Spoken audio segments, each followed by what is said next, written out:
My name is Dr. William Maisel. I am director of the Medical Device Safety Institute at Beth Israel Deaconess Medical Center. It's a industry-independent nonprofit organization designed to study the safety of medical devices. Well, there's been a lot of interest in looking at the FDA process for approving medical devices. There certainly have been some high-profile medical device safety issues that have been in the news, among them issues related to drug-eluting stents, implantable defibrillator leads. But more recently in January, the GAO issued a report looking at the 510K process, the process by which really the vast majority of devices get approved through the FDA. And the report was interesting for a number of reasons. First of all, they concentrated on Class 3 510K devices. When Congress initiated the medical device legislation back in 1976, they established three classes of devices, Class 1, Class 2, and Class 3. And the concept was that the amount of data that would support a device approval would correlate with the degree of device safety issues. And so the Class 3 devices are the most dangerous devices, if you will. They're the devices that raise the most important safety issues.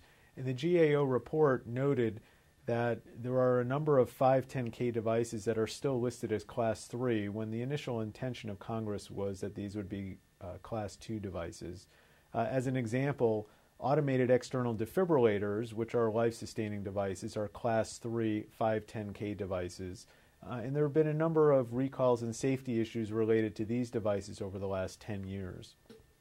So the GAO report suggested that the Class 3 510K devices should be reclassified as Class 2 devices, or they should be shifted into the PMA classification where additional data, particularly clinical data, would potentially be needed for their approval. There are a number of issues with the 510K process, and in general, the idea is that we want new, innovative products to get to market quickly and safely so that patients can enjoy their benefits. And we also don't want to slow down the process for minor modifications or modifications that are going to improve the safety of a device. But at the same time, we want the devices to be safe when they do reach the market. As an example, Edwards Lifescience had a mitral valve annuloplasty ring, which is designed to help improve the patients who have a leaky mitral valve.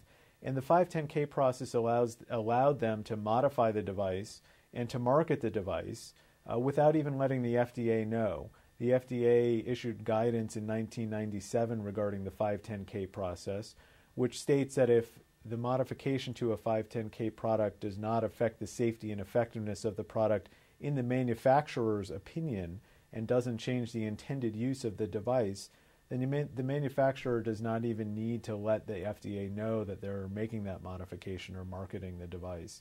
In the case of the Edwards valve, the FDA became aware of the problem when a patient complained about it. And when the FDA investigated, they determined that Edwards should have submitted a 510K application to the FDA. And so it's likely that there are a number of modified devices on the market that the FDA is not even aware of. So this is certainly a loophole that needs to be addressed. The other issue with device approval is the PMA process, and about 1% of devices go through this more rigorous evaluation. Although it's important to note that although there's only 1% of the devices that go through this process, there are literally millions of patients who have these devices.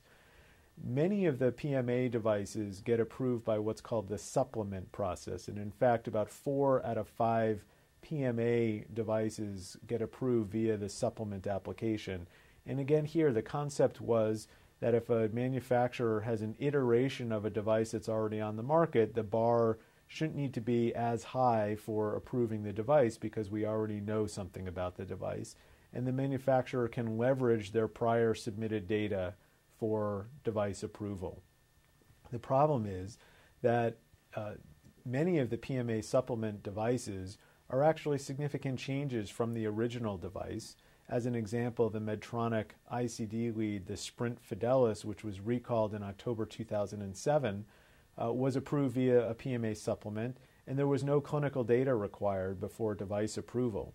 Now, some argue that the Fidelis lead wasn't that different from its predecessor, the Quattro, but the original PMA was submitted in 1992, and there were dozens of supplements that were submitted between that original 1992 application and the Fidelis lead that was approved by the FDA without preclinical human data.